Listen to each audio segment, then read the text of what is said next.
Assalamualaikum warahmatullahi wabarakatuh. Bismillahirrahmanirrahim. Alhamdulillahirrabbilalamin. Untuk kesempatan yang berbahagia ini, kita akan membahas tentang menatap masa depan dari peradaban Islam pada masa modern, yakni di mana Islam kala itu memiliki ulama-ulama yang hebat, memiliki para tokoh-tokoh pembaharu dalam ajaran agama Islam. Nah, itu adalah bagian dari gambar-gambar atau foto-foto para ulama yang memiliki peran penting terhadap peradaban Islam di zaman modern. Kompetensi yang akan kita bahas, yakni mempertahankan keyakinan yang benar sesuai ajaran Islam dalam sejarah peradaban Islam pada masa modern. Yang berikutnya, kita akan membahas tentang bersikap rukun dan kompetitif dalam kebaikan sebagai implementasi dari nilai-nilai sejarah peradaban Islam pada masa modern. Jadi untuk ini kan sejarah, jadinya ya perlu kita baca bagaimana buku-buku tentang biografi para tokoh tersebut, dengan cara bagaimana menelaah perkembangan Islam pada masa modern yang diawali pada tahun 1800-an dan sampai sekarang. Kemudian kami sajikan prinsip perkembangan peradaban Islam pada masa modern. Nah, disiapkan nanti bagaimana, sehingga perlu memang kita untuk menyimaknya. Tentang pembaharu sesuai dengan perkembangan peradaban Islam. Kalau sekarang tidak lagi istilah modern, tapi Islam di zaman milenial. Jadi perlu kita ulas kembali bahwa runtutan dari sebuah sejarah itu ada zaman klasik, ada zaman modern, dan kalau sekarang itu masuk ke zaman milenial. Itu zaman milenialnya itu seperti apa ya sekarang ini. Oke, kita kembali kepada beta konsep dasarnya, yakni dengan yang pertama ada periode klasik, ya, periode klasik. Kemudian untuk yang kedua, yakni sejarah peradaban Islam di abad pertengahan, kemudian di abad modern. Nah, sejarah perkembangan Islam sendiri itu mengalami beberapa fase. Akan kita bahas untuk hal ini di bagian-bagian berikutnya. Yuk kita simak lagi untuk yang selanjutnya, bagaimana hal-hal yang perlu kita perhatikan di dalam memahami sebuah sejarah, yakni di perkembangan sejarah itu sendiri ya mengalami beberapa peristiwa-peristiwa penting. Yang penting-penting saja yang nanti akan kami sajikan di sini.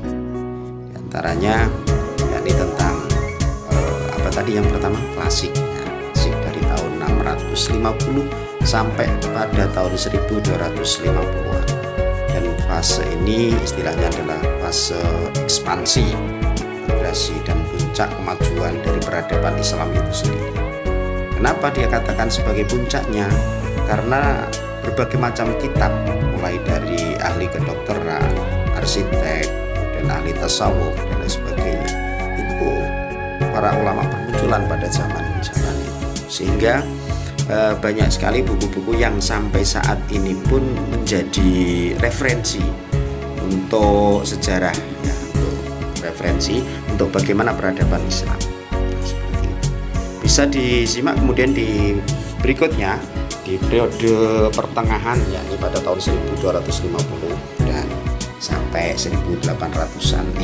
Kita belum lahir juga pada tahun itu, hanya kita perlu membaca untuk tahu bagaimana sejarah-sejarahnya. Nah, sebuah hal besar ini yang dimaksud dengan puncak kejayaan, yakni munculnya 3 kerajaan besar. Kerajaan besar itu yang pertama adalah kerajaan Turki Utsmani, kemudian kerajaan di Persia atau kerajaan Safawi. Ya, kemudian dan yang ketiga adalah kerajaan Mongol. Nah, periode modern, yakni periode yang merupakan zaman kebangkitan umat Islam. Ditandai dengan apa? Jatuhnya Mesir ke tangan Barat untuk menginsafkan dunia Islam. Dan untuk yang kedua, mereka para raja-raja itu memikirkan kembali bagaimana meningkatkan mutu dalam arti mutu, sebuah kepercayaan yang ada di daerah. Kemudian dilanjutkan dengan gerakan pembaruan. Gerakan pembaruan ini artinya apa? Yang memang dulu terjadi kemelut, ribut soal politik dan lain sebagainya. Kemudian banyak orang yang salah dalam memahami bagaimana akidah atau ketauhidan itu, sehingga perlu adanya istilah pembaruan-pembaruan untuk memurnikan kembali bagaimana kita memahami konsep-konsep dasar dalam agama Islam, yang hal itu dikembalikan kepada Al-Quran dan hadis. Adapun para tokoh atau pelopor pembaharu itu diantaranya adalah yakni Jamaluddin Al-Afghani, yang fotonya berada di pojok kiri bawah, yang memakai imamah warna hitam. Beliau adalah seorang tokoh pembaharu, termasuk juga pendiri dari Pan-Islamisme atau Solidaritas Islam. Itu diantara pemikiran-pemikirannya. Dan untuk yang kelima sendiri, kemudian umat Islam itu bukan karena ajaran Islam, melainkan kesalahan umat dalam memahami kodok dan qadar. Nah, ini loh yang menjadi hal-hal perselisihan. Sehingga mereka, para tokoh itu, yang berlanjut kemudian dengan Muhammad Abduh, itu pun memiliki pemikiran bagaimana untuk memurnikan kembali ajaran Islam. Nah, masuknya bid'ah ke dalam tubuh umat Islam itu membawa umat lepas dari ajaran Islam yang sebenarnya. Maka hal ini dikembalikan lagi kepada bagaimana dasar yang harus kita pakai, yakni Al-Quran dan hadis. Dengan demikian, ijtihad pendapat para ulama itu merupakan juga prioritas penting. Jadi tidak bisa kita memahami secara letterlek Al-Quran begitu saja. Nah, kemudian lagi ada Muhammad Iqbal, pemikiran-pemikirannya bisa dibaca juga. Nanti kalau terlalu cepat ini bisa diulang lagi. Ini bagaimana membuka pintu ijtihad? Boleh dengan syarat-syarat memiliki pemahaman-pemahaman atau ilmu-ilmu sebagai syarat rukun untuk bisa berijtihad. Ijtihad itu artinya apa? Memeras pikiran, ya, menggali dasar-dasar hukum yang ada di dalam Al-Quran yang belum dijelaskan secara rinci di Al-Quran maupun hadis. Terus bagaimana sikap kita untuk menghadapi perkembangan Islam setelah kita membaca sejarah. Pertama, yakni mempertahankan kebiasaan lama yang sudah baik, sekaligus mengambil sesuatu baru yang juga lebih baik. Yang kedua, mempunyai motivasi untuk mempelajari Islam dari sumber aslinya. Kalau kita tidak bisa, ya kita ikut bagaimana guru kita, ustadz kita, kiai kita, ulama kita, agar kita tidak tersesat. Untuk yang ketiga, meneruskan perjuangan yang telah dirintis oleh para ulama terdahulu yang terkenal. Ini dengan mengkaji kitab-kitab hasil karangan para ulama-ulama, masih banyak sekali. Dalam rumah belajar Semua Blue pun disediakan, sudah kami sediakan beberapa referensi untuk bisa dibaca. Yang berikutnya, menjauhkan diri dari segala sesuatu yang bertentangan dengan Al-Quran dan hadis.